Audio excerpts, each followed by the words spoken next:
വളരെ പുതിയതായിട്ട് ഒരു ഒറിജിനൽ മലയാളി മോൺസ്റ്ററിനെ ക്രിയേറ്റ് ചെയ്യാണ്. നമുക്ക് അങ്ങനെ വേറെ ഒരു റെഫറൻസ് പടം ഒന്നും പറയാനില്ല.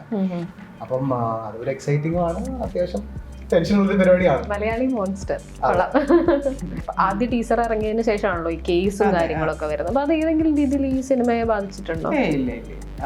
അത് വാർത്ത വന്നപ്പോൾ അത് തെറ്റിച്ചൊക്കെ എഴുതിയതാണ്. ഡിറ്റക്റ്റീവ് ഉജ്ജ്വലനികളൊക്കെ വെറുതെ കണക്ട് ചെയ്തൊക്കെ എഴുതി. അസോസിയേഷൻസ് തമ്മിൽ സംസാരിക്കുന്നുണ്ട്, അമ്മയും പ്രൊഡ്യൂസർ അസോസിയേഷനും.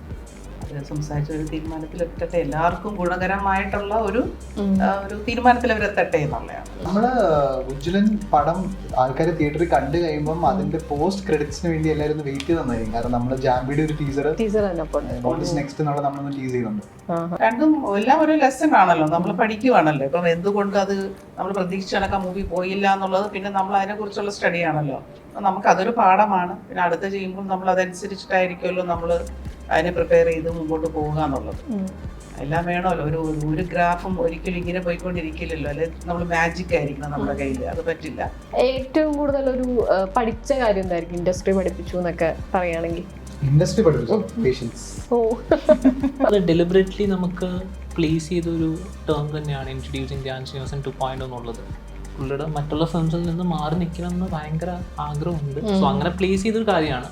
അപ്പോൾ ധ്യാൻ ചേട്ടൻ ഭയങ്കര സ്പോർട്ടായിരുന്നു. ഞാനിങ്ങനെ പറഞ്ഞപ്പോൾ പുള്ളി പറഞ്ഞു, നിങ്ങൾക്ക് അതാണ് ഇഷ്ടമെങ്കിൽ നിങ്ങൾ വെച്ചോ എന്ന് പുള്ളിയും പറഞ്ഞു. നമ്മുടെ ഈ സിനിമ നമുക്ക് ഓക്കെ, ഇത് ഈ ആക്ടർ വെച്ച് ചെയ്താൽ ഈ ബഡ്ജറ്റിൽ നമ്മൾ തീർക്കണം. കാരണം ഇപ്പം നമുക്കറിയാം, ഇപ്പോൾ OTT ബിസിനസ്സില്ലേ, അത് നേരത്തെ നമുക്ക് OTT ഒക്കെ ഉണ്ടായിരുന്നു. ഇപ്പം നമുക്കത് അറിയില്ല. എടുത്തു ഒരുപാട് മൂവീസ് പോകാതൊക്കെ ഇരിപ്പുണ്ടല്ലോ. അപ്പം നമുക്കതൊരു ഇതാണ്, ബഡ്ജറ്റ് നമ്മളെപ്പോഴും നമുക്ക് അങ്ങനെ അങ്ങ് കാൽക്കുലേറ്റ് ചെയ്തല്ല ചെയ്യാൻ പറ്റില്ല. ആക്ടറിനെ ഡിപ്പെൻഡ് ചെയ്തിരിക്കും അത്. വീക്കെൻഡ് സിനിമാറ്റിക് യൂണിവേഴ്സിലെ കുറച്ച് വിശേഷങ്ങളുമായിട്ട് എൻ്റെ കൂടെ ഉള്ളത് പ്രൊഡ്യൂസർ സോഫിയ പോൾ, ഡിറ്റക്റ്റീവ് ഉജ്ജ്വലന്റെ ഡയറക്ടേഴ്സ് ആയിട്ടുള്ള ഇന്ദ്രനീൽ, രാഹുൽ, അടുത്ത പടം WCയുടെ ജാംബിയുടെ ഡയറക്ടറാണ് actor writer George Koya. Welcome. ആദ്യമായിട്ട് ഇങ്ങനൊരു കോംബോ വരുന്നുണ്ടാവുക, ഡയറക്ടേഴ്സും പ്രൊഡ്യൂസറും ഒന്നിച്ച് കണ്ടിട്ടുണ്ട്. പക്ഷെ അടുത്ത പടവും ഇറങ്ങാൻ പോകുന്ന പടത്തിനെയും ഡയറക്ടേഴ്സ് ഒന്നിച്ചിരുന്നിട്ട് ഞാനും ആദ്യമായിട്ട് അങ്ങനെ ഒരു ഇന്റർവ്യൂ എടുക്കണം.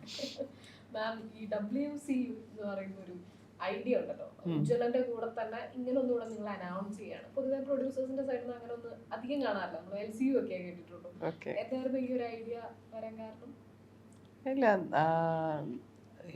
നമുക്കങ്ങനെ ഒരു യൂണിവേഴ്സ് ക്രിയേറ്റ് ചെയ്യണമെന്നും അതിൽ കുറേ സിനിമകൾ ചെയ്യണമെന്നൊക്കെ ആഗ്രഹം ഉണ്ടായിരുന്നു. അപ്പോൾ നമ്മൾ അത് മിന്നൽ കഴിഞ്ഞ സമയത്തേ നമുക്ക് അങ്ങനത്തെ ഒരു ഐഡിയ ഉണ്ടായിരുന്നു. നമ്മൾ കുറേ അങ്ങനത്തെ കഥകൾ കേൾക്കുന്നുണ്ടായിരുന്നു. കുറേ കഥകൾ നമ്മൾ ഇഷ്ടപ്പെട്ടിട്ട് നമ്മൾ ഓക്കെ, നമുക്ക് അങ്ങനെ ഒരു യൂണിവേഴ്സ് ക്രിയേറ്റ് ചെയ്തിട്ട് ചെയ്യാം എന്നൊക്കെ നമ്മളുടെ മനസ്സിലുണ്ടായിരുന്നു. പക്ഷേ ഡിറ്റക്റ്റീവ് ഉജ്ജ്വലൻ എന്ന് പറയുന്ന കഥ കേട്ട് അപ്പോൾ അതിൻ്റെ ഒരു ഷൂട്ട് തുടങ്ങുന്നതിന് മുന്നെയാണ് നമ്മൾ ഇങ്ങനെ ഒരു ഐഡിയ ആയിട്ട് ഓക്കെ നമുക്ക് ആ യൂണിവേഴ്സിലോട്ട് ആക്കാം ഈ ക്യാരക്ടറിനെ. അങ്ങനെയാണ് ആ യൂണിവേഴ്സിലോട്ട് ഡിറ്റക്റ്റീവ് ഉജ്ജ്വലൻ വരുന്നതും.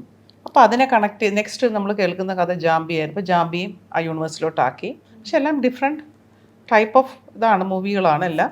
പക്ഷേ നമ്മൾ അതിൻ്റെ ബ്ലെൻഡ് ചെയ്യാണ് ആ യൂണിവേഴ്സിലോട്ട്. ഈ മൂവീസ് തമ്മിൽ അങ്ങോട്ടും ഇങ്ങോട്ടും അതിലെ ക്യാരക്ടേഴ്സ് വരുന്നുണ്ട്. പിന്നെ ഇതെല്ലാം നെയ്ബറിങ് വില്ലേജസിൽ നടക്കുന്നതായിട്ടാണ്. അങ്ങനെയൊക്കെയാണ് നമ്മൾ ആ യൂണിവേഴ്സിനെ ക്രിയേറ്റ് ചെയ്തേക്കുന്നത്. നിങ്ങൾ ആലോചിച്ചൊരു കഥയും നിങ്ങൾ തന്നെയാണ്. നിങ്ങൾ ആലോചിച്ചൊരു കഥ ഈ WCയിലേക്ക് ജോയിൻ ചെയ്യുമ്പോൾ അത് എളുപ്പം ബ്ലെൻഡ് ആവുന്ന ഒന്നായിരുന്നു, അല്ലെങ്കിൽ നിങ്ങൾ റീറൈറ്റ് ചെയ്യുന്ന ഒരു പ്രോസസ്സ് ഉണ്ടായിരുന്നു? റീറൈറ്റിംഗ് ഇല്ലായിരുന്നു. എസെൻഷ്യലി 90s സെറ്റിങ്ങിൽ നടക്കുന്ന ഒരു ഫിക്ഷണൽ ഗ്രാമത്തിൽ നടക്കുന്ന ഒരു സീരീസ് ഓഫ് ഈവൻറ്റ്സ് ആണ്. സോ ഇത് കേട്ടപ്പോൾ തന്നെ ഇവർക്ക് തോന്നി മേ ബി ഇങ്ങനൊരു യൂണിവേഴ്സിൻ്റെ ഭാഗമാക്കാം എന്നുള്ളത്. സോ അങ്ങനെ റീറൈറ്റിംഗ് ഒന്നും വന്നിട്ടില്ല, ഫോർച്ചുനേറ്റ്ലി ഇല്ല. ഈ കോംബോ എങ്ങനെയാണ് വരുന്നത്? തുടക്കം മുതൽ ഒന്നിച്ചുള്ള ആൾക്കാരാണോ? സ്കൂളിൽ പഠിച്ചതാണ്. പിന്നെ ബോംബെയിൽ കുറച്ച് നാളുണ്ടായിരുന്നു. ബോംബെയിലുള്ളപ്പോൾ ഞങ്ങൾ ഒരുമിച്ച് അവിടെ താമസിച്ചു. അപ്പോൾ ആ സമയത്താണ് സ്ക്രിപ്റ്റ് ഐഡിയ ഇടയ്ക്കിടയ്ക്ക് ഇങ്ങനെ ഡിസ്കസ് ചെയ്യായിരുന്നു ഓരോന്നും. അതിൽ നിന്ന് ഇപ്പോൾ ഉജ്ജ്വലൻ മാത്രമല്ലാതെ ആക്ച്വലി വേറെ ഐഡിയാസും ഡിസ്കസ് ചെയ്തിട്ടുണ്ട്. പക്ഷെ അതിൽ ഉജ്ജ്വലൻ ഫസ്റ്റ് ആയിട്ട് ചെയ്യാം, അപ്പോൾ ചെയ്യുമ്പോൾ എന്നാൽ പിന്നെ ഒരുമിച്ച് തന്നെ ചെയ്യാം എന്നുള്ളൊരു തീരുമാനം എടുത്ത് അങ്ങനെ അത് ഡെവലപ്പ് ചെയ്ത് വന്നതാണ്. ജാംബി ഏത് സ്റ്റേജിലാണ് സോഫിയ മാമിന്റെ അടുത്തേക്ക് എത്തുന്നത്? ജാംബി നമ്മൾ ആദ്യം ശരിക്കും ഇവിടുത്തെ ഒരു OTTയിൽ ഒരു സീരീസ് ആയിട്ടായിരുന്നു ആദ്യം അതിൻ്റെ ഒരു പിച്ചിങ് നടന്നത്. പക്ഷെ അത് കുറച്ച് കാരണങ്ങളാൽ it was taking too long to get made. അപ്പോൾ പിന്നെ നമ്മളിതൊരു സിനിമയാക്കണം എന്ന് ആലോചിക്കുമ്പം കുറച്ച് ക്രേസി ഐഡിയ ആണല്ലോ. അപ്പം അങ്ങനെ നമ്മുടെ മനസ്സിലെ first option weekend block buster ആയിരുന്നു. ആദ്യം കെവിനോടാണ് പറയുന്നത്, മാമിൻ്റെ ഇളയ മോൻ ദുബായിലാണ്. അപ്പോൾ കെവിൻ കേട്ട് ഇഷ്ടപ്പെട്ടു. പിന്നെ അപ്പോൾ തന്നെ ഒരു within A couple of days ഞാൻ നാട്ടിൽ ഇവിടെ മാമിൻ്റെ മൂത്ത മോൻ സെഡിനും വൈഫ് ലിൻസി മാമും കൂടി ഒരുമിച്ച് കഥ കേട്ടു.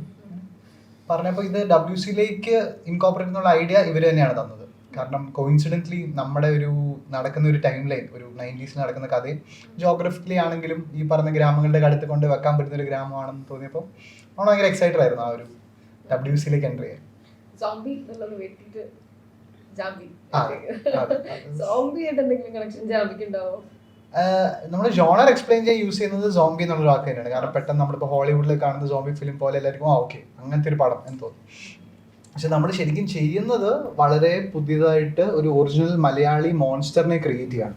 നമുക്ക് അങ്ങനെ വേറെ ഒരു റെഫറൻസ് പടം ഒന്നും പറയാനില്ല. അപ്പം അതൊരു എക്സൈറ്റിംഗും ആണ്, അത്യാവശ്യം ടെൻഷനുള്ള പരിപാടിയാണ്. മലയാളി മോൺസ്റ്റർ. മാം ഇതില് ധ്യാൻ 2.0 ആണ് വരുന്നത്. അങ്ങനെ ഒരു കാര്യം ആലോചിക്കുന്നത് എന്തായിരിക്കും? ധ്യാൻ ചേട്ടൻ അതിനോട് റിയാക്ട് ചെയ്തതും എങ്ങനെയായിരിക്കും? അത് പറയേണ്ടതാ ഇവിടെ. അതെ പറയും. അല്ല, അത് എന്താ പറയുക, ഡെലിബറേറ്റ്ലി നമുക്ക് പ്ലേസ് ചെയ്തൊരു ടേം തന്നെയാണ് ഇൻട്രൊഡ്യൂസിങ് ധ്യാൻ ശ്രീനിവാസൻ 2.0 എന്നുള്ളത്. പുള്ളിയുടെ മറ്റുള്ള ഫിലിംസിൽ നിന്ന് മാറി നിൽക്കണം എന്ന് ഭയങ്കര ആഗ്രഹമുണ്ട്. സോ അങ്ങനെ പ്ലേസ് ചെയ്തൊരു കാര്യമാണ്. അപ്പോൾ ധ്യാൻ ചേട്ടൻ ഭയങ്കര സ്പോർട്ടായിരുന്നു. ഞാനിങ്ങനെ പറഞ്ഞപ്പോൾ പുള്ളി പറഞ്ഞു ഓക്കേടാ, നിങ്ങൾക്ക് അതാണ് ഇഷ്ടമെങ്കിൽ നിങ്ങൾ വെച്ചോ എന്ന് പുള്ളിയും പറഞ്ഞു. പക്ഷെ അത് ഭയങ്കര ക്യാച്ചിയാണെന്ന് ഞങ്ങൾക്ക് തോന്നി. ഇതിപ്പോൾ അതിനെപ്പറ്റി എല്ലാവരും സംസാരിക്കുന്നുണ്ട് ഫാഷനായിട്ട്. നമ്മൾ ആവേശത്തിലൊക്കെ റീഇൻട്രൊഡ്യൂസിങ് പഫ എന്നൊക്കെ പറഞ്ഞ പോലെ. പക്ഷെ അതൊരു ഭാരം വരുന്നില്ലേ? അങ്ങനെ ഒരു ചെറിയൊരു എഴുത്താണെങ്കിൽ ഈ പറഞ്ഞ എല്ലാവരും അത് ഉറ്റുനോക്കുന്നു എന്നുള്ളൊരു സാധനമില്ലേ? പക്ഷെ അതിനുള്ളൊരു കോൺഫിഡൻസ് ഉണ്ട്. അതുകൊണ്ട് നമ്മൾ അതങ്ങനെ ചിന്തിക്കുന്നില്ല. സിനിമത്തെ നമുക്ക് നന്നായി വന്നിട്ടുണ്ടെന്നുള്ളൊരു കോൺഫിഡൻസും ഉണ്ട്. എല്ലാവർക്കും ഇഷ്ടപ്പെടും തന്നെയാണ് വിശ്വാസം. എങ്ങനെയായിരുന്നു ഇത്തവണ ധ്യാൻ ചേട്ടനുമായിട്ടുള്ള ഒരു വർക്കിംഗ്? ധ്യാൻ അവർ പ്രൊഫഷണൽ അല്ലേ, വന്ന് അഭിനയിക്കുക, അതിനകത്ത് ഇൻവോൾവ് ആയിട്ടുണ്ടായിരുന്നു ഒരുപാട്. ഇവർക്കൊക്കെ നല്ല സപ്പോർട്ടീവ് ആയിരുന്നു ധ്യാൻ. അതൊക്കെ ഞാൻ ഭയങ്കര ഹാപ്പി ആയിട്ട് ചെയ്തിട്ടുള്ളൊരു പ്രോജക്റ്റാണത്. ഫസ്റ്റ് ഓപ്ഷൻ പുള്ളി തന്നെയായിരുന്നു. ഇല്ല, നമ്മളൊരു കഥ കേൾക്കുമ്പോൾ നമ്മൾ 2-3 ഓപ്ഷൻസ് ഡെഫിനറ്റ്ലി എല്ലാ സിനിമയും അങ്ങനെ തന്നെയാണ്. നമ്മളൊരു 2-3 ഓപ്ഷൻസ് മനസ്സിൽ വരുമല്ലോ. പക്ഷെ അതിലൊന്ന് ധ്യാൻ ഉണ്ടായിരുന്നു. അപ്പോൾ ധ്യാൻ എടുത്ത് നമ്മൾ സംസാരിച്ച് ഓക്കെ ആയി. പിന്നെ അങ്ങനെ മുമ്പോട്ട് പോയി നമ്മൾ. അപ്പൊ ഇത് കാണുമ്പോ നമുക്ക് മിന്നൽ മുരളിയിലെ കുറുക്കൻ മൂല ആദ്യത്തെ ടീസറിൽ ഇറങ്ങിയപ്പോ ഉണ്ടായിരുന്നു. മിന്നൽ മുരളി എത്രത്തോളം അല്ലെങ്കിൽ അതിലെ ക്യാരക്ടേഴ്സും അതിലെ കഥയിലെ എന്തെങ്കിലും ഭാഗങ്ങളും ഇതിലുണ്ടോ എന്നുള്ളതാണ് പ്രേക്ഷകർ എന്നുള്ള രീതിയിൽ നമ്മുടെയൊക്കെ ഒരു കൗതുകം. അപ്പൊ എങ്ങനെയാണ്? ഒന്നുമില്ല. ഫ്യൂച്ചറിൽ വരാം. അതെ, ഇതിപ്പോ ആ യൂണിവേഴ്സിൽ നമ്മൾ ക്രിയേറ്റ് ചെയ്തു. ജസ്റ്റ് നൈബറിംഗ് ഗ്രാമം മാത്രം. പക്ഷെ ഇതും ജാംബിയായിട്ട് കുറച്ച് കണക്ഷൻസ് എനിക്ക് ഈ ആക്ടർ റൈറ്റർ ഡയറക്ടർ ആയതുകൊണ്ട് ഇതില് എവിടെങ്കിലും ക്യാരക്ടറായിട്ട് വന്നു പോകുന്നുണ്ടോ? കുറച്ചധികം റെസ്പോൺസിബിലിറ്റി ഉള്ളതുകൊണ്ട് അഭിനയമില്ല ഇതില് വേറെ എവിടെങ്കിലും? ഇല്ല. നമുക്ക് ഇങ്ങനെ ഇരിക്കുമ്പോ നമുക്കൊരു എന്തോ പറയാന്ന് വെച്ചിട്ടുണ്ടോ? നമ്മള് ഉജ്ജ്വലൻ പടം ആൾക്കാർ തിയേറ്ററിൽ കണ്ടു കഴിയുമ്പോൾ അതിന്റെ പോസ്റ്റ് ക്രെഡിറ്റ്സിന് വേണ്ടി എല്ലാവരും വെയിറ്റ് ചെയ്ത് തന്നായിരിക്കും. കാരണം നമ്മള് ജാംബിയുടെ ഒരു ടീസർ നെക്സ്റ്റ് എന്നുള്ള നമ്മളൊന്ന് ടീസ് ചെയ്യുന്നുണ്ട്. ഇത് സൂക്ഷിച്ച് കാണണം. ജാംബി കാണുന്നതിന്റെ മുന്നേ ഇതിലെല്ലാം നോട്ട് ചെയ്ത് വെക്കണം. പടത്തിന്റെ ഉള്ളിലും ജാംബിയുടെ ചില ക്രോസ് ഓവേഴ്സ് ഒക്കെ വരുന്നുണ്ട്. അത് പക്ഷെ ജാംബി കാണുമ്പോൾ മനസ്സിലാവും. പക്ഷെ നമ്മള് ശ്രദ്ധിച്ച് നോക്കുന്നവർക്ക് മനസ്സിലാവും. ഈ ഗ്രാമം എന്നുള്ള ഐഡിയ ഒക്കെ നിങ്ങൾ ഇനിഷ്യലി തന്നെ ഉജ്ജ്വല ചരിതം എന്നല്ലേ? ഉജ്ജ്വല ചരിതം എന്നായിരുന്നു എഴുതുന്ന ടൈമിൽ ഒരു ടൈറ്റിൽ ഇട്ടിരുന്നത്. പിന്നെ അത് ഡിറ്റക്റ്റീവ് ഉജ്ജ്വലൻ എന്നായി. അതിൽ തന്നെ പോകുന്നു. ഗ്രാമം എല്ലാം ഫസ്റ്റ് ഡ്രാഫ്റ്റ് മുതലേ തന്നെ ഉള്ള ഒരു കാര്യമാണ്. ഗ്രാമമാണെങ്കിലും ടൈം ലൈൻ ആണെങ്കിലും എല്ലാം. ഈ ഒരു കഥയുണ്ടല്ലോ, ഇപ്പൊ പഴയ കാലം എന്നുള്ള ഒരു ഇത് ഉജ്ജ്വലനെ ആലോചിക്കുമ്പോഴേ പഴയ കാലമാണോ മനസ്സിലുണ്ടായിരുന്നു? അതെ, ഒരു എന്താ പറയാ, ഒരു ഈ പറയുന്ന ഒരു 90s നടക്കുന്നൊരു മേർഡർ മിസ്റ്ററി പരിപാടി. ആ മേർഡർ മിസ്റ്ററി ഒരു നാട്ടിൻപുറത്ത് സെറ്റ് ചെയ്യുക. ഇപ്പം എല്ലാവരും കാണുന്ന പോലെ ഇപ്പോൾ കുറേ സീരിയൽ കില്ലർ ഫിലിംസ് വരുമ്പോൾ കൊച്ചിയിലോ ട്രിവാൻഡ്രത്തോ അങ്ങനെ ഒരു സിറ്റിയിൽ പ്ലേസ് ചെയ്യുക എന്നുള്ളതാണ് കുറച്ച് നാളായിട്ട് വരുന്ന സീരിയൽ കില്ലർ ഫിലിംസിൽ സിമിലർ ആയിട്ടുള്ളൊരു കാര്യം. അപ്പോൾ അതിനെ മാറ്റി ചിന്തിച്ചൊരു നാട്ടിൻപുറത്ത് പ്ലേസ് ചെയ്യുക. നാട്ടിൻപുറത്ത് ആദ്യമായിട്ടൊരു മേർഡർ നടക്കുന്നു. അപ്പോൾ അതിനെ അവിടുത്തെ നാട്ടുകാരും ഉജ്ജ്വലൻ എന്ന് പറയുന്ന ഒരു ക്യാരക്ടറും അവിടുത്തെ പോലീസും എങ്ങനെ ഡീൽ ചെയ്യുന്നു എന്നുള്ളതാണ് ഇതിൻ്റെ ഒരു പോക്ക്. ഈ മാസ്ക് ഇത് വെച്ച ക്യാരക്ടറിനെ വളരെ കൗതുകത്തോടെ ഞങ്ങളൊക്കെ കാത്തിരിക്കുന്നു, അതാരാണ് എന്നുള്ളതില്. അതുപോലെ ഈ കുറുക്കമ്പൂലയുടെ മാപ്പ് കണ്ട സമയത്ത് ആദ്യ ടീസർ ഇറങ്ങിയതിന് ശേഷമാണല്ലോ ഈ കേസും കാര്യങ്ങളൊക്കെ വരുന്നത്. അപ്പൊ അത് ഏതെങ്കിലും രീതിയിൽ ഈ സിനിമയെ ബാധിച്ചിട്ടുണ്ടോ? ഇല്ല. അത് വാർത്ത വന്നപ്പോൾ അത് തെറ്റിച്ചൊക്കെ എഴുതിയതാ. ഡിറ്റക്റ്റീവ് ഉജ്ജ്വലിനെ കൂടെ വെറുതെ കണക്ട് ചെയ്തൊക്കെ എഴുതി. ഈ കഥയുമായിട്ടൊന്നും അതിനൊരു ബന്ധം ഉണ്ടായിരുന്നു. ഇതിലിപ്പോ ക്യൂഡോസോയിൻസ് വരുന്നുണ്ട്. അത് വലിയൊരു യൂത്തിന് ഏറ്റവും ഫേവറേറ്റ് ആയിട്ടുള്ള ആൾക്കാരാണ്. അപ്പൊ അവരെ ഇതിലേക്ക് വരുത്തുന്നത് എങ്ങനെയായിരുന്നു? അവിടെ റീൽസ് കണ്ട് ഭയങ്കര രസമുള്ള പെർഫോമൻസ് ആണ് എല്ലാവരുടെയും. അതെ അതെ. അപ്പോൾ ഒരു ഓൺസെറ്റിൽ വന്നപ്പോൾ നമുക്ക് മനസ്സിലായ ഭയങ്കര ടാലന്റഡ് ആണ്, ഭയങ്കര സ്പോണ്ടേനിയസ് ആണ്. അപ്പോൾ നമ്മുടെ ഫിലിമിനെ ഭയങ്കര ലിഫ്റ്റ് ചെയ്തിട്ടുണ്ട് അവരുടെ പ്രസൻസ്. അവർ വന്നപ്പോൾ നമ്മുടെ ഫിലിമിന് കുറേയും കൂടെ വിസിബിലിറ്റി കിട്ടി. എസ്പെഷ്യലി ഒരു ജെൻസി റീൽസ് ഒക്കെ കാണുന്നവരുടെ ഇടയിൽ ഡിറ്റക്റ്റീവ് ഭയങ്കര ടോക്കിംഗ് പോയിന്റ് ആയി. അടിപൊളിയായിരുന്നു. അതില് നിബ്രാസിന്റെയും ഷഹബാസിന്റെയും ഒരു കുഞ്ചാക്കോ ആൻഡ് ബോബൻ, അതൊക്കെ ഭയങ്കര രസമായി തോന്നി. ആ ക്യാരക്ടർ നെയിം അതുപോലെ നിങ്ങൾക്ക് കുറെ നെയിംസ് ഉണ്ട് അങ്ങനത്തെ.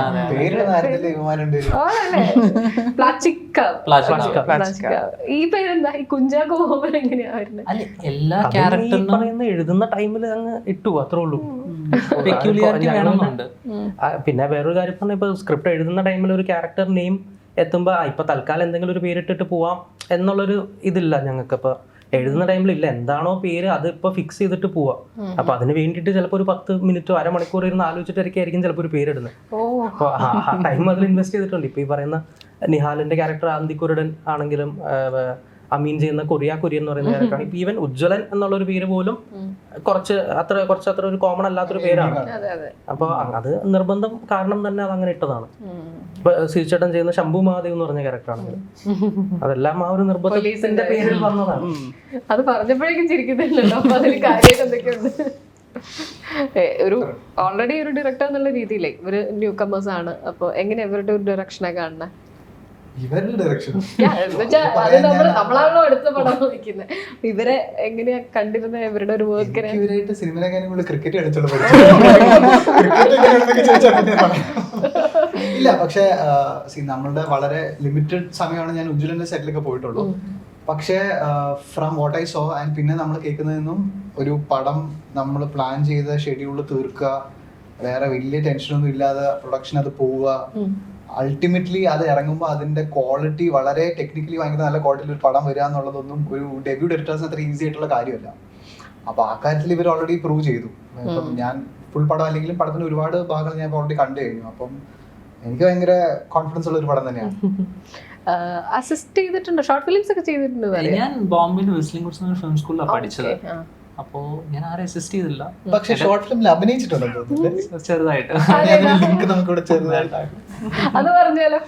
ഒരു ആക്ടർ കൂടിയാണ്. ഏതാ ഷോർട്ട് ഫിലിം? ഇല്ല, അങ്ങനെ പറയുന്ന ഷോർട്ട് ഫിലിം ഒന്നും ഇല്ല. പേര് കിട്ടുന്നില്ല. പേര് രോഹൻ കോളിംഗ്. ഷോർട്ട് ഫിലിം ഉണ്ട്, അവാര എന്ന് പറഞ്ഞ വേറെ ഷോർട്ട് ഫിലിം ഉണ്ട്.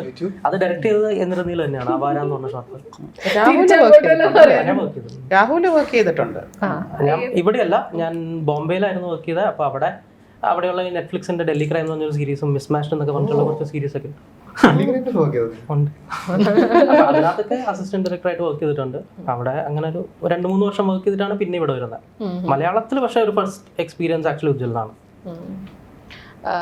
മാം ഇപ്പം ഒരുപാട് പ്രശ്നങ്ങൾ നടക്കുന്ന ഒരു സമയമാണല്ലോ. അപ്പൊ ആക്ച്വലി സിനിമാ മേഖലയിൽ ജാനുവരി തൊട്ട് നോക്കിയാൽ പ്രൊഡ്യൂസേഴ്സിന്റെ ന്യൂസ് ഇങ്ങനെ വന്നുകൊണ്ടിരിക്കുകയാണ്. അതില് മാസം തോറും ഇപ്പം എത്ര കണക്ക് പുറത്തുവിടുന്നൊരു പരിപാടി തുടങ്ങിയിട്ടുണ്ടല്ലോ. ആക്ച്വലി അതിലെന്താ മാമിന്റെ ഒരു ഒപ്പീനിയൻ? തിയേറ്ററിൽ എത്ര ലാഭം കിട്ടി? അവരുടെ ഒരു അസോസിയേഷന്റെ തീരുമാനങ്ങളല്ല, നമ്മൾ അവരെ സപ്പോർട്ട് ചെയ്യുക എന്നല്ലേ ഉള്ളൂ, കൂടെ നിന്ന് അവരെടുക്കുന്ന തീരുമാനങ്ങൾ. അല്ലാതെ നമ്മൾ അതിൻ്റെ അകത്ത് ഇൻഡിപെൻഡന്റ് അഭിപ്രായങ്ങളില്ലല്ലോ. നമ്മൾ എല്ലാവരോടും ഒരുമിച്ച് എടുക്കുന്ന ഒരു തീരുമാനമല്ലേ അത്. ഞാനും അസോസിയേഷനിലെ മെമ്പർ ആണല്ലോ. അപ്പൊ അതിനെ സപ്പോർട്ട് ചെയ്ത് കൂടെ നിൽക്കാൻ തന്നെയാണ്. അസോസിയേഷനിൽ ആ സമയത്തും ചെറിയ ഭിന്നിപ്പ് പോലെ പല അഭിപ്രായ വ്യത്യാസങ്ങളും ഉണ്ടാവുന്നുണ്ട്. ഇപ്പോഴും വീണ്ടും ഒരു വിഷയം, ലിസ്റ്റിൻ സ്റ്റീഫനുമായി ബന്ധപ്പെട്ട ഒരു വിഷയം ഇവിടെ വരുന്നുണ്ട്. അതിന്റെ പേരിൽ ചർച്ചകൾ നടക്കുന്നുണ്ട്. ആക്ച്വലി എന്താണ് മാമിന്റെ ഒരു വിലയിരുത്തൽ? എനിക്ക് നമുക്കതിന്റെ ഡീറ്റെയിൽ ഒന്നും അറിയില്ലല്ലോ. എന്താണെന്നൊന്നും അറിയാതെ നമ്മൾ കയറി വെറുതെ ഒരു കാര്യത്തിൽ അഭിപ്രായം പറയുന്നതിലും കാര്യമില്ല. അതുകൊണ്ട് അതെനിക്ക് അഭിപ്രായം പറയാൻ ഇല്ല. അതില് ഈ സ്റ്റാർസിന്റെ പേയ്മെന്റ് വളരെയധികം കൂടുതലാന്നുള്ളത് എല്ലാ കാലത്തും ഇപ്പൊ കുറെ വർഷങ്ങളായിട്ട് പറഞ്ഞുകൊണ്ടിരിക്കുന്ന ഒരു ഇതാണ്. മാം എല്ലാ കാലം സ്റ്റാർസിന്റെ കൂടെയും വർക്ക് ചെയ്തിട്ടുണ്ട്. അങ്ങനെ ഒരു കാര്യം ഇവിടെ ഉള്ളതാണെന്ന് തോന്നുന്നുണ്ടോ? ഏതെങ്കിലും രീതിയിൽ സ്റ്റാർസ് അവരുടെ പേയ്മെന്റ് കുറയ്ക്കേണ്ടതുണ്ട്? എല്ലാവരും അതിപ്പം എല്ലാവരും കൂടെ ഒരുമിച്ച് സഹകരിച്ചിട്ട് അത് ഒരു തീരുമാനത്തിൽ അവരെത്തുക എന്നുള്ളതാണ്. അതിൻ്റെ ഒരു ഡിസ്കഷൻ നടക്കുന്നല്ലേ ഉള്ളൂ. അപ്പോൾ അത് അവർ അസോസിയേഷൻസ് തമ്മിൽ സംസാരിക്കുന്നുണ്ട്, അമ്മയും പ്രൊഡ്യൂസർ അസോസിയേഷനും. അത് സംസാരിച്ച ഒരു തീരുമാനത്തിലെത്തട്ടെ, എല്ലാവർക്കും ഗുണകരമായിട്ടുള്ള ഒരു തീരുമാനത്തിൽ അവരെത്തട്ടെ എന്നുള്ളതാണ്. ഇത് മലയാളത്തിന്റെ മാത്രം ഒരു പ്രോബ്ലം അല്ലല്ലോ, നമ്മള് ഇന്ത്യയിലെ ഏത് സ്റ്റേറ്റിൽ നോക്കിയാലും ഇതൊരു വിഷയം തന്നെയാണ്. അപ്പൊ നമുക്ക് എനിക്ക് തോന്നുന്നു പിന്നെയും ഭേദം മലയാളത്തിലാണ് നമുക്കൊരു അക്രോസ് ടേബിളിൽ നിന്ന് സംസാരിക്കാൻ പറ്റുന്ന ഒരു പ്രൊഡ്യൂസർ ആക്ടർ ബന്ധങ്ങൾ കുറെ കൂടി സ്ട്രോങ് ആയിട്ടുള്ളത് നമ്മുടെ എവിടെയാണെന്ന് തോന്നുന്നു. ജാമ്പിയിലേക്ക് വരുമ്പോൾ ജാമ്പിന്റെ കഥയിൽ കുറച്ചുകൂടെ ഒക്കെ പറയാൻ പറ്റുന്ന കാര്യങ്ങൾ എന്തായിരിക്കും? കുറച്ചും കൂടി ഒക്കെ പറയാൻ പറ്റില്ല. ടീച്ചർ കണ്ട് ഞങ്ങൾ അങ്ങ് നിർത്താം. നമ്മളിപ്പം ഇനി ഉജ്ജ്വലന്റെ ഏതെങ്കിലും കാസ്റ്റിംഗ് ഒക്കെ നടന്നിട്ടുണ്ടോ? എന്തെങ്കിലും കാസ്റ്റിംഗ് ഒക്കെ നടന്നിട്ടുണ്ട്, പക്ഷെ നമ്മളെല്ലാം അതിന്റെ രീതിയിൽ അനൗൺസ് ചെയ്യണമല്ലോ. അപ്പം ഇനി വളരെ സൂൺ കുറച്ച് ഹാപ്പി ന്യൂസ് ഒക്കെ എല്ലാവർക്കും വരുന്ന ഒരു അനൗൺസ്മെന്റുകളൊക്കെ വരുന്നുണ്ട്. ഞണ്ടുകൾ ഇപ്പോഴും ഞാൻ ഓർക്കുമ്പോൾ അത് അൽത്താഫിന്റെ അടുത്ത് ഒരു വട്ടം ഞാൻ ചോദിച്ചിട്ടുണ്ടോ തോന്നുന്നു. പിന്നെ പുള്ളിയുടെ ഒരു രീതിയിൽ അത് രസമായിട്ട് അങ്ങ് പറഞ്ഞു നിർത്തി. പക്ഷെ അത്രയും ഡെപ്ത് ഉള്ള ഒരു സബ്ജക്റ്റിനെ രസകരമായിട്ട് ഒരു സൈഡിൽ കൂടെ ഒരു പ്രണയം കൊണ്ടുപോകുന്നു, അല്ലെങ്കിൽ ആ ഒരു ഫൺ എലമെന്റ് നിലനിർത്തുന്നു. എങ്ങനെയായിരുന്നു അതിന്റെ ഒരു റൈറ്റിംഗ്? അത് കൂടുതൽ ക്രെഡിറ്റ് അൽത്താഫിക്ക് തന്നെയാണ്. കാരണം പുള്ളിയുടെ ഒരു സെൻസ് ഓഫ് ഹ്യൂമർ ഉണ്ട്, കുറച്ച് ഡാർക്ക് ആയിട്ടുള്ള സെൻസ് ഓഫ് ഹ്യൂമർ. ആ ടോണാണ് നമ്മൾ ആ പടത്തിൽ ത്രൂ ഔട്ട് യൂസ് ചെയ്തേക്കുന്നത്. അപ്പൊ സത്യം പറഞ്ഞാൽ നമുക്കിത് എഴുതുമ്പോൾ എവിടേക്കോ ഇത് ആൾക്കാർക്ക് അൾട്ടിമേറ്റ്ലി ഇൻസെൻസിറ്റീവ് ആയിട്ട് തോന്നുന്ന ടെൻഷൻ ഉണ്ട്.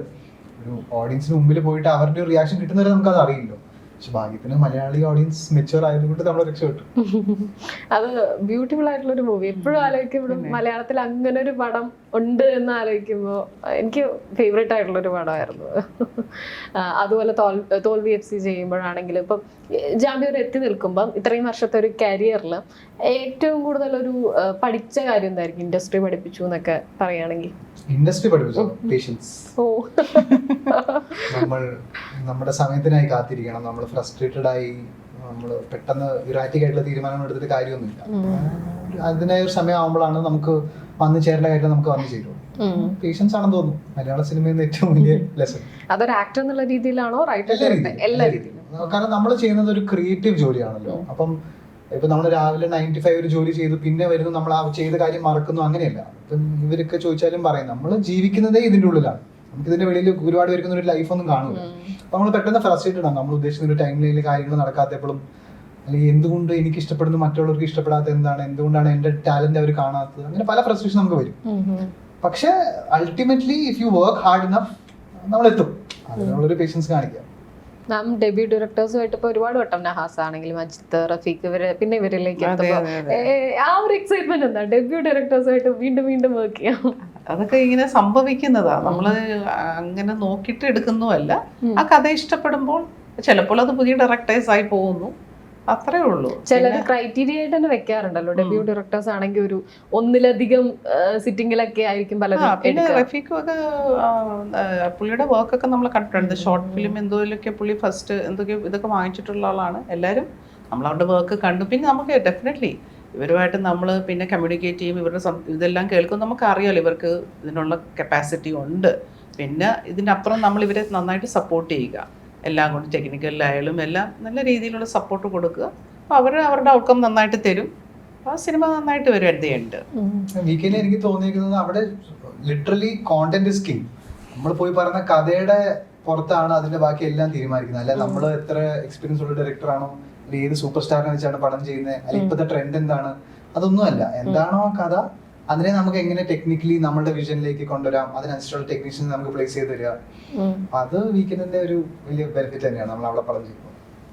ഇപ്പൊ നിങ്ങൾ നമ്മുടെ സ്വപ്നമാണല്ലോ ആദ്യ സിനിമ എന്ന് പറയുന്നത്. അതുവരെയുള്ള പ്രോസസ് ഒക്കെ അതിലേക്ക് ഇന്നായി കഴിഞ്ഞിട്ട് ഒരുപാട് റെസ്പോൺസിബിലിറ്റി വരികയാണ്. ഒരു ലോകം തന്നെ മാറുകയാണല്ലോ. എങ്ങനെയായിരുന്നു ഡിറ്റക്റ്റീവ് തുടങ്ങിയ ഒരു ഡേ 1? ഇയാളുടെ പ്രൊഫൈലിലാണ് ഡേ 1 to എത്രയോ വരെയുള്ള എല്ലാ സ്റ്റോറീസും കാണാൻ പറ്റുന്നത്. എന്തെങ്കിലും ഒരു BTS എന്തെങ്കിലും ഒരു ഫോട്ടോ എവിടെ ഞാൻ അങ്ങനെ ഒരു ഡയറക്ടർ സ്റ്റോറി ഞാൻ ശ്രദ്ധിച്ചിട്ടില്ല. ഡേ 1 രാഹുൽ ഡെയിലി ഇടുമായിരുന്നു. കറക്റ്റ്. അതെ അതെ. ഞാൻ ആ ബോംബെയിൽ വർക്ക് ചെയ്തോണ്ടിരുന്നപ്പോ അവിടത്തെ സെറ്റിൽ അവര് ചെയ്തിരുന്ന അവിടെ ഇനി എൻ്റെ ഒരു ഫ്രണ്ട് അങ്ങനെ ചെയ്യുമായിരുന്നു. അപ്പം ഞാൻ അത് കണ്ടിട്ടാണ് ഞാൻ അന്ന് മുതലേ ഞാൻ വർക്ക് ചെയ്യുന്ന സെറ്റിൽ ഇങ്ങനെ day 1 2 അങ്ങനെ ഇട്ട് പോകും. അത് ഫിലിമിലുള്ളതോ അല്ലെങ്കിൽ സെറ്റോ ആർട്ട് വർക്കോ കോസ്റ്റ്യൂമോ അങ്ങനെ ഒന്നും റിവീൽ ചെയ്യാതെ ചിലപ്പോൾ അങ്ങ് അവിടെ നിൽക്കുന്ന ഒരു പോസ്റ്റോ എന്തെങ്കിലുമൊക്കെ ആയിരിക്കും എടുത്തിടുന്നത്. ശരി, ഞാനത് കണ്ടിട്ടുണ്ട്. എനിക്ക് നമ്മളൊക്കെ ടാഗ് ചെയ്യാറുണ്ടെന്ന് തോന്നുന്നു. രാവിലെ ഇല്ലല്ലേ? ഞാൻ ഇങ്ങനെ കാണുന്നുണ്ട്, സ്റ്റോറി നമ്മൾ കാണുന്നുണ്ട്. ആരെങ്കിലും ഒരാളുടെ ഫോട്ടോ ഇട്ടാൽ അവരെ ടാഗ് ചെയ്യും. നമ്മൾ ആദ്യം ആക്ഷൻ പറയുന്ന ഒരു ഡേ ആണല്ലോ. സംവിധായകരായി ആക്ഷൻ ആണോ പറഞ്ഞിട്ട് ഞാൻ കട്ട് പറയാന്നാണോ? കട്ട ഇടയ്ക്ക് ഞാൻ പറയും, അല്ലെ ഞാൻ അങ്ങനെ കാണിക്കും. ഇനി പറഞ്ഞു എന്ന് പറയുമ്പോ പറയും. എന്താ ക്വസ്റ്റ്യൻ? ഫസ്റ്റ് ഡേയിലൊരു നമ്മുടെ ഒരു ഫസ്റ്റ് ടൈം എങ്ങനെ ലൈറ്റ് ആയിരുന്നു. എനിക്കൊന്ന് നസീർക്ക, സീമ ചേച്ചി, രണ്ട് കുട്ടികളുണ്ടായിരുന്നു. വളരെ ചെറിയൊരു കംപ്ലീറ്റ്ലി ഇന്റീരിയർ ആയിരുന്നു. അപ്പൊ ഹാസിൽ ഫ്രീ ആയിട്ട് പോയി. പിന്നെ ഫസ്റ്റ് ഡേ നമുക്ക് മൊത്തം ടീമിന്റെ ഒരു എന്താ പറയുന്ന ഒരു വർക്കിംഗ് പാറ്റേൺ എങ്ങനെയാണെന്ന് മനസ്സിലായി. കാരണം ഓൺ സെറ്റിൽ ഞാനും ഫസ്റ്റ് ടൈമാ. എന്റെ ഒരു കംപ്ലീറ്റ് ലേണിംഗ് കർവ് നടന്നത് ഉജ്ജ്വലിന്റെ സെറ്റിലാണ്. പോസ്റ്റ് കോളേജ് ഞാൻ പഠിച്ചതും എന്തൊക്കെ ചെയ്യണം എല്ലാം പഠിച്ച ഉജ്ജ്വലിന്റെ സെറ്റിൽ തന്നെയാണ്. ഫസ്റ്റ് ഡേ മുതൽ എന്താ പറയുന്ന ഒരു എഡ്യൂക്കേഷൻ ആയിരുന്നു, പോസ്റ്റ് കോളേജ് എഡ്യൂക്കേഷൻ ആയിരുന്നു ഉജ്ജ്വലിന്റെ സെറ്റ്. രസമായിരുന്നു. ഇയാള് വലിയ DQ ഫാനോ? ഉയര് എന്നൊക്കെ പറഞ്ഞിട്ടാണല്ലോ DQനെ പറയാറുള്ളത്.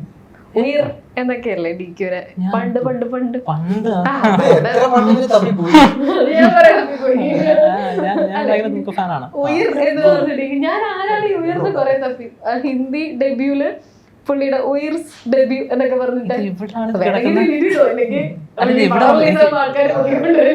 ഇത് എവിടെ ഉള്ളത്? ഇത് FB-ലുണ്ട്.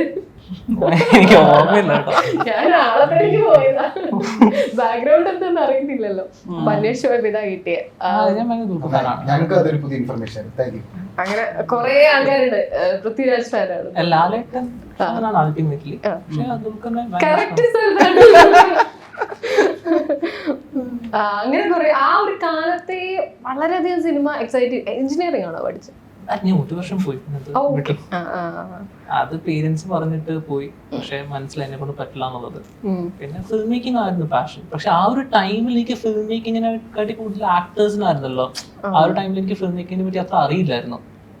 പിന്നെ ഞാൻ തിര എന്ന് പറഞ്ഞൊരു ഫിലിം കണ്ടപ്പോഴാണ്, ധ്യാൻ ചേട്ടൻ ഡെബ്യൂ ഫിലിം കണ്ടപ്പോഴാണ് എനിക്കും ആ ഒരു ഫിലിം മേക്കിങ്ങിനോട് ഭയങ്കരമായിട്ടൊരു ഇൻട്രസ്റ്റ് തോന്നിയത്.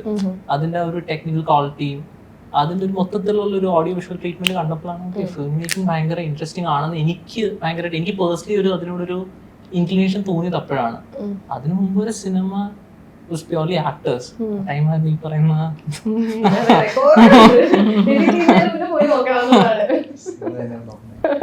നിങ്ങൾ അഭിനയിച്ചിട്ടുണ്ടോ അതില്? ഇല്ല. ഉള്ളിലെ ആക്ടർ ഇവിടെ പുറത്തെടുത്തില്ല. കോളേജിൽ നമ്മള് ബോംബെയിൽ പിന്നെ നമ്മളെല്ലാം ചെയ്യും, എല്ലാം പഠിക്കുമായിരുന്നു. ഫ്രണ്ട്സ് ആക്ട് ചെയ്യാൻ പറയുമ്പോൾ നമുക്ക് ആക്ട് ചെയ്യാം, അത്രേ ഉള്ളൂ. അല്ലാതെ അതിനോടൊരു പാഷനോ അങ്ങനൊന്നും ഇല്ല. എനിക്ക് ആക്ടിങ് അങ്ങനെ താല്പര്യമില്ലാത്ത. ഞങ്ങളുടെ ക്രൂവിലുള്ള വേറെ കുറച്ച് പേര് അഭിനയിച്ചിട്ടുണ്ട്. അപ്പൊ ഞങ്ങളുടെ ഡയറക്ഷൻ ടീമിലുള്ളവരാണെങ്കിലും ഞങ്ങളുടെ DOP ആക്ച്വലി അഭിനയിച്ചിട്ടുണ്ട് ഇടയ്ക്ക്. അങ്ങനെ കുറച്ച് ഞങ്ങൾ ചെയ്തിട്ടില്ല. മാം ഇപ്പൊ DQ ഒക്കെ പറഞ്ഞപ്പോഴാണ് നമുക്ക് ബാംഗ്ലൂർ ഡേയ്സ് എന്ന് പറഞ്ഞാൽ ഞങ്ങളുടെ കോളേജ് കാലത്തെ ഒരു ഏറ്റവും പ്രഷ്യസ് മെമ്മറിയാണ്. അന്ന് എനിക്ക് ഓർമ്മയുണ്ട്, തിയേറ്ററിലെ ഇടിച്ച് തള്ളി ടിക്കറ്റ് എടുക്കാൻ അങ്ങനെ കയറി പടം കണ്ട, കോളേജിന്റെ ഫസ്റ്റ് ഹാഫ് കട്ട് ചെയ്തൊക്കെ ഇറങ്ങിപ്പോയൊക്കെ പടം കണ്ട ഒരു മെമ്മറിയാണ്. ആ ടീം എപ്പോഴെങ്കിലും വീണ്ടും ഒന്നിക്കുന്നതിനെ പറ്റി ആലോചിച്ചിട്ടുണ്ടോ? നമ്മൾ പിന്നെ വേറെ സിനിമകളിലോട്ട് പോയോണ്ട് അത് ആലോചിക്കാനുള്ള സമയം അത്രയും അവരെല്ലാം സ്റ്റാർസ് ആയിട്ട്. അതെ അതെ അതെ, അതത് അങ്ങനെ സംഭവിച്ചു. എപ്പോഴും നമുക്ക് സംഭവിക്കണമെന്നില്ലല്ലോ. അങ്ങനെ അത് നല്ലൊരു സിനിമയായി വന്നു, അതിലൊരു പാർട്ടാകാൻ സാധിച്ചു. അത് തന്നെ ഭയങ്കര ഒരു ഫസ്റ്റ് മൂവിയില് ഇൻഡസ്ട്രിയിലോട്ടുള്ള എൻട്രി തന്നെ ഭയങ്കര സക്സസ്ഫുൾ ആയിരുന്നല്ലോ. അത് സക്സസ്ഫുൾ ആയതുകൊണ്ടാണല്ലോ പിന്നെയും സിനിമ ചെയ്യാനായിട്ടുള്ള ഒരു ഇൻട്രസ്റ്റ് കൂടിയത്. ലാലേട്ടൻ ഫാനാണ്. മുന്തിരിവള്ളിന്റെ എക്സ്പീരിയൻസ് എങ്ങനെയായിരുന്നു? നമ്മുടെ ഒരു അത്രയും വലിയ ഫാനായിട്ട് നമ്മുടെ മുന്നിൽ. അതെ അതെ, അത് അതന്നെ. ലാലേട്ടൻ ഫാൻ ആയതുകൊണ്ട് തന്നെയാണ് നമുക്കും എല്ലാവർക്കും ഇഷ്ടമാണല്ലോ പെപ്സി. അപ്പോൾ നമ്മൾ ആ ഒരു ഇതിൽ തന്നെയാണ് അങ്ങനെ ഒരു പ്രോജക്റ്റ് ചെയ്യണമെന്നും ആ കഥയും എല്ലാം ഒത്തു വന്നപ്പോൾ അങ്ങനെ ഒരു പ്രോജക്റ്റ് സംഭവിച്ചു. അത് ഒരു നമ്മുടെ ഒരു എന്താ പറയുക ഏറ്റവും സന്തോഷ മൊമെന്റ് അല്ലേ. നമ്മൾക്ക് ഏറ്റവും ഇഷ്ടപ്പെടുന്ന ഒരു ആക്ടർ നമ്മൾ അത് പ്രൊഡക്ഷൻ ചെയ്യുന്നു, ആക്ട് ചെയ്യുന്ന കാണുന്നു, അതെല്ലാം നല്ല മെമ്മറീസ് ആണ്. അതെല്ലാം ഇനിയും സംഭവിക്കുമോ? അതെ അതെ, സംഭവിക്കട്ടെ. ഇനിയിപ്പോ ആക്ടിങ്ങില് എങ്ങനെയാണ്? ബംബ്ലിംഗാ അല്ലെ ഇപ്പൊ ഇറങ്ങിയ ഷോർട്ട് ഫിലിം? കുറച്ച് നാളായിട്ട് ഇറങ്ങി, അത് ഒരുപാട് ആളുകളിലേക്ക് എത്തിയിട്ടൊക്കെ ഉണ്ടായിരുന്നു. ഈ തിരക്കിന്റെ ഇടയിൽ ഷോർട്ട് ഫിലിമിലും കൂടെ ചെല്ലുന്നത് എങ്ങനെയാണ്? അത് നമുക്ക് അത് വേണ്ടാന്ന് വെക്കാറുണ്ടല്ലോ ചിലർ. ഇനിയിപ്പോ ഞാൻ ഷോർട്ട് ഫിലിം ഒന്നും ചെയ്യേണ്ടതില്ല എന്ന് വിചാരിക്കുന്നത്. ആ പെർട്ടിക്കുലർ ഷോർട്ട് ഫിലിം ചെയ്യാനുള്ള കാരണം അതിന്റെ ഡയറക്ടർ, എഡിറ്റർ, DOP ഒരാളാണ്, നജോസ്. അപ്പം നജോസ് ശരിക്കും നമ്മൾ ഒരുമിച്ചൊരു സിനിമയാണ് പ്ലാൻ ചെയ്തത്. പിന്നെ ചില കാരണങ്ങളാൽ അതിങ്ങനെ നീണ്ടു പോയപ്പം അവനും ഇങ്ങനെ, അവൻ DOP ആണ്. അപ്പം ഇപ്പൊ ജയരാജ് സാറിന്റെ അടുത്ത പടത്തിന്റെ DOP ആണ്. അപ്പം അവനും ഇങ്ങനെ ഒരു ഗ്യാപ്പ് കിട്ടിയപ്പോൾ ബ്രോ നമുക്ക് എന്തെങ്കിലും ഒരുമിച്ച് ഷൂട്ട് ചെയ്യാന്ന് പറഞ്ഞ് പെട്ടെന്നുണ്ടായ ഒരു പ്രോജക്റ്റ് ആണ്. പക്ഷെ അതിപ്പോ നന്നായി, കാരണം now that is going to turn to a film. Producer ഒക്കെ വന്ന് ആ ഷോർട്ട് ഫിലിം ഇനി ഒരു സിനിമയാകുമ്പോൾ സെയിം സ്റ്റോറി തന്നെ. ഒരു എക്സ്പാൻഡഡ് വേർഷൻ. ഓക്കെ മാം, എപ്പോഴും ഫീമെയിൽ പ്രൊഡ്യൂസേഴ്സ് ഒരുപാട് സ്ട്രഗിൾ ചെയ്യുന്നുണ്ടെന്ന് മറ്റ് ഫീമെയിൽ പ്രൊഡ്യൂസേഴ്സ് പറഞ്ഞ് ഞാൻ ഇന്റർവ്യൂ എടുക്കുമ്പോഴൊക്കെ പലരും പറഞ്ഞിട്ടുണ്ട്. അങ്ങനെ ഒരു ഫീമെയിൽ പ്രൊഡ്യൂസറായി നിൽക്കുന്നത് ഇൻഡസ്ട്രിയിൽ എപ്പോഴും എക്സ്ട്രാ ഒരു എഫേർട്ടും ഒരു സ്ട്രഗിളും ഒക്കെയാണോ? എനിക്കുള്ള അങ്ങനത്തെ എക്സ്പീരിയൻസ് ഇല്ല. കാരണം ചിലപ്പോൾ എൻ്റെ ഫാമിലി എല്ലാം ഫുൾ ഇൻവോൾവ് ആണ്, ഞങ്ങൾ എല്ലാവരും ഒരുമിച്ചാണ്, ഞാൻ ഒറ്റയ്ക്ക് മാത്രമല്ലല്ലോ ഡിസിഷൻ എടുത്ത് ചെയ്യുന്നത്. അപ്പോൾ അതിൻ്റെ ആയിരിക്കാം അങ്ങനെ ഒരു ബുദ്ധിമുട്ട് എനിക്കുണ്ടായിട്ടില്ല. നമ്മളിതിനൊരു ബിസിനസ്സായിട്ട് കണ്ടു. പിന്നെ സിനിമ എന്ന് പറയുന്ന ബിസിനസ് മാത്രമേ അതിനോടൊരു പാഷനും ഉണ്ട്. അതിൻ്റെ ഒരു ഇതിൽ ചെയ്തു പോകുന്നു. പിന്നെ ഡെഫിനറ്റ്ലി ഏത് ബിസിനസ് ചെയ്താലും നമ്മൾ കുറേ പ്രോബ്ലംസ് ഫേസ് ചെയ്യും. നമ്മൾ ചെയ്തിട്ടില്ലെന്നല്ല, ഫേസ് ചെയ്തിട്ട് അപ്പം നമ്മൾ അതിനെ ഓവർകം ചെയ്ത് അത് സോൾവ് ചെയ്ത് മുമ്പോട്ട് പോകുക എന്നുള്ളൂ. എന്തും നമ്മൾ ഓവർകം ചെയ്യണമല്ലോ, നമുക്കത് അവിടെ ഇട്ടേച്ച് പോകാനും പറ്റില്ല. അപ്പം നമ്മൾ അങ്ങനെ തന്നെ പോകുന്നേ. എന്തെങ്കിലും കുഞ്ഞു കുഞ്ഞു പ്രോബ്ലംസ് കാണും, ഇതൊരു പ്രോജക്റ്റ് ആണല്ലോ, ചിലപ്പോൾ ഒരു ദിവസം ഷൂട്ട് നടക്കില്ല, അതെല്ലാം നമ്മൾ ഓവർകം ചെയ്ത് പോയേ പറ്റൂ. ജയപരാജയങ്ങൾ എങ്ങനെയാണ് എടുക്കുന്നത്? ഇപ്പം പടവെട്ടാണെങ്കിലും കൊണ്ടലാണെങ്കിലും വേണ്ടത്ര വിജയിച്ചിട്ടില്ല, അതേസമയം സക്സസ് ആദ്യത്തെ പോലെയുള്ള വലിയ സക്സസ്. അപ്പൊ ഇത് രണ്ടിനെയും എങ്ങനെയാണ് എടുക്കുന്നത്? രണ്ടും എല്ലാം ഒരു ലെസൺ ആണല്ലോ, നമ്മൾ പഠിക്കുവാണല്ലോ. ഇപ്പം എന്തുകൊണ്ട് അത് നമ്മൾ പ്രതീക്ഷിച്ച കണക്ക് ആ മൂവി പോയില്ല എന്നുള്ളത് പിന്നെ നമ്മൾ അതിനെക്കുറിച്ചുള്ള സ്റ്റഡി ആണല്ലോ. അപ്പം നമുക്കതൊരു പാഠമാണ്. പിന്നെ അടുത്ത ചെയ്യുമ്പോൾ നമ്മൾ അതനുസരിച്ചിട്ടായിരിക്കുമല്ലോ നമ്മൾ അതിനെ പ്രിപ്പയർ ചെയ്ത് മുമ്പോട്ട് പോവുക എന്നുള്ളത്. എല്ലാം വേണമല്ലോ. ഒരു ഗ്രാഫും ഒരിക്കലും ഇങ്ങനെ പോയിക്കൊണ്ടിരിക്കില്ലല്ലോ, അല്ലെ നമ്മൾ മാജിക് ആയിരിക്കണം നമ്മുടെ കയ്യിൽ, അത് പറ്റില്ല. എപ്പോഴും ഇത് ഗ്രാഫ് താഴെ വരും, ഇടയ്ക്ക് മുകളിൽ പോകും, അതുള്ളതാണ്. അതിനെ നമ്മൾ ഓവർകം ചെയ്ത് അതിനെ അടുത്തതിൽ അതിനെ കെയർഫുൾ ആയിട്ട് ചെയ്യുക എന്നുള്ളതാണ്. എപ്പോഴും ബഡ്ജറ്റ് വിചാരിച്ച ബഡ്ജറ്റിൽ ചെറിയ മാറ്റങ്ങൾ ഉണ്ടാവും. പ്രൊഡ്യൂസേഴ്സ് എപ്പോഴും പറയാം വലിയ രീതിയിലൊരു ചേഞ്ച് ഉണ്ടായാലും പ്രതീക്ഷിക്കാത്തൊരു മാറ്റം എന്തെങ്കിലും സാഹചര്യം കൊണ്ട് സംഭവിച്ച സിനിമയാണ് മിന്നൽ മുരളിയിൽ ഞാൻ തുടങ്ങിയ ബഡ്ജറ്റിലല്ല തീർന്നത്, RDX ഞാൻ തുടങ്ങിയ ബഡ്ജറ്റിലല്ല തീർന്നത്. കാരണം അതിന് അതിൻ്റെതായ ടെക്നിക്കൽ സൈഡ് അത്രയും വലിപ്പത്തിൽ ചെയ്യാൻ ഒരുപാട് കാര്യങ്ങളുണ്ടായിരുന്നു. അപ്പം നമ്മൾ അങ്ങനത്തെ ഒരു സിനിമയിൽ ഇറങ്ങുമ്പോൾ നമുക്ക് അറിയാൻ പാടില്ലാത്ത ഒരുപാട് കാര്യങ്ങളുണ്ട്. അതൊരു സൂപ്പർ ഹീറോ ആയിരുന്നു. അപ്പം നമ്മളത് തുടങ്ങിയ ബഡ്ജറ്റിലല്ലായിരുന്നു അത് എൻഡ് ചെയ്തത്. 2-3 പ്രാവശ്യം ബഡ്ജറ്റ് മാറിക്കൊണ്ടേയിരുന്നു. തീർന്നപ്പോൾ ലാസ്റ്റ് പറഞ്ഞ ബഡ്ജറ്റിലല്ല തീരുന്നതും. കാരണം നമുക്ക് വിചാരിക്കുന്ന അത്രയും ഷൂട്ട് ചെയ്യാൻ പറ്റുന്നില്ല ഒരു ദിവസം. പിന്നെ ഒരുപാട് നൈറ്റ് ഷൂട്ട്സ് വരുമ്പം നമുക്ക് പിന്നെ ഒരുപാട് ജൂനിയർ ആർട്ടിസ്റ്റ്, ലൈറ്റ്സ്, അത് അങ്ങനത്തെ ഒക്കെ ഒരുപാട് ഇതിനെ അങ്ങ് നമ്മൾ ഭയങ്കരമായിട്ട് ചെയ്ത് കഴിയുമ്പോൾ നമുക്ക് കോസ്റ്റ് കയറും. അപ്പം ഇതൊന്നും നമ്മൾ ആ ടൈമിൽ കാണുന്നില്ലല്ലോ, ബഡ്ജറ്റ് എടുക്കുമ്പോൾ ഇത്രയൊക്കെ ഹെവി ആയിട്ട് വരുമെന്ന്. അതുപോലെ RDXും അങ്ങനെ തന്നെയായിരുന്നു. കാരണം നമുക്ക് ഒരുപാട് ആക്ഷൻ വന്നു, അത് രാത്രിയായിരുന്നു. അപ്പൊ അതിനനുസരിച്ചുള്ള ചെയ്തത് അൻപറുമാണ്, ഭയങ്കര എക്സ്പെൻസീവ് ആയിട്ടുള്ള ആക്ഷൻ. അപ്പൊ അതിന്റെ കൂടെ വരുന്നതൊന്നും നമ്മൾ അറിയില്ലല്ലോ എന്തൊക്കെ എക്സ്ട്രാ. അങ്ങനെയൊക്കെ ഒരുപാട് ബഡ്ജറ്റ് കയറും നമ്മൾ. അതൊക്കെ വരാറുണ്ട്, ചില പ്രോജക്ട്സിൽ അത് സംഭവിക്കും. പക്ഷെ ഇതിപ്പോ അങ്ങനെ നമ്മൾ സംഭവിക്കുമ്പോൾ പിന്നെ നമ്മളിപ്പോൾ ഓരോ സീൻ വൈസ് നമ്മളിപ്പോൾ നോക്കും എന്താണ് ആ സീനിൽ വരുന്നത്. അത് നമ്മൾ പഠിക്കുകയാണല്ലോ, ഓരോ പ്രോജക്റ്റ് കഴിയുമ്പോൾ എന്താണ് ഇനിയിപ്പോ നെക്സ്റ്റ് സിനിമയിൽ വരുമ്പോൾ ഇതൊക്കെ നമ്മൾ കാൽക്കുലേറ്റ് ചെയ്യണം എന്ന് നമുക്കറിയാം. ലീഡിങ് ആക്ടേഴ്സിനെ വെച്ചൊക്കെ പടം ചെയ്തിട്ടുണ്ട്. അപ്പോൾ ഞാനൊരു പ്രൊഡ്യൂസറായിട്ട് സംസാരിച്ചപ്പോൾ പുള്ളി പറഞ്ഞു ഞാൻ ഇത്ര പെർസെൻറ്റേജ് ആക്ടേഴ്സിന്റെ സാലറിക്ക് കൊടുക്കൂ എന്ന് തീരുമാനിച്ചിട്ടുണ്ട്, അതിന്റെ മുകളിലേക്ക് പോവാറില്ല. അതെപ്പോഴും അങ്ങനെ ഒരു കൃത്യമായൊരു ശതമാനക്കണക്ക് വെച്ചിട്ടാണോ ഈ പടങ്ങളിലെ ഒരു കഥ ഡിമാൻഡ് ചെയ്യുന്ന ഒരു കാര്യങ്ങളുണ്ട്, ഇന്ന ആക്ടർ വേണമെന്ന്. അപ്പോൾ നമ്മൾ അതിന് പ്രിപ്പയർഡ് ആയിരിക്കണം.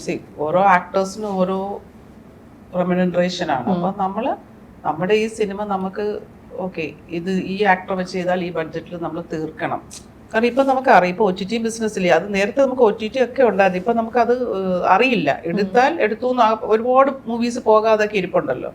അപ്പൊ നമുക്കതൊരു ഇതാണ് ബഡ്ജറ്റ്. നമ്മളെപ്പോഴും നമുക്ക് അങ്ങനെ അങ്ങ് കാൽക്കുലേറ്റ് ചെയ്തല്ല ചെയ്യാൻ പറ്റില്ല. ആക്ടറിനെ ഡിപ്പെൻഡ് ചെയ്തിരിക്കും. അത് ആക്ടറിന് ഈ ആക്ടർ വരുമ്പോൾ നമുക്കറിയാം ഈ കഥ. അപ്പം പിന്നെ നമ്മൾ കണ്ടന്റ് ബെസ്റ്റ് ആണെങ്കിൽ നമ്മൾ ചിന്തിക്കും ഓക്കെ ഇയാളെ വെച്ച് ചെയ്താലും ഈ സിനിമ പോകും, അങ്ങനെ നമ്മളൊരു ഓപ്ഷൻ എടുക്കാം.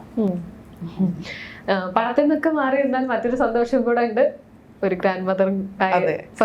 നേരത്തെ ഗ്രാൻഡ് മദർ ആയിരുന്നു, അതെ അതെ ഒരു കുഞ്ഞ്, അതെ ബേബി എലനോർ. അതെ. അപ്പൊ ഉജ്ജ്വലന് ജാംബിക്ക് എല്ലാവിധ ആശംസകളും. ഞങ്ങൾ ആ ടീച്ചറിനും മീറ്റിംഗ് ആണ്, പടത്തിനും മീറ്റിംഗ് ആണ്. അപ്പൊ ഇരട്ട സംവിധായകർ ഒരുപാട് ഹിറ്റ് സൃഷ്ടിച്ചാണ് മലയാളത്തിൽ. അങ്ങനെ തന്നെ ആവട്ടെ. Thank you so much.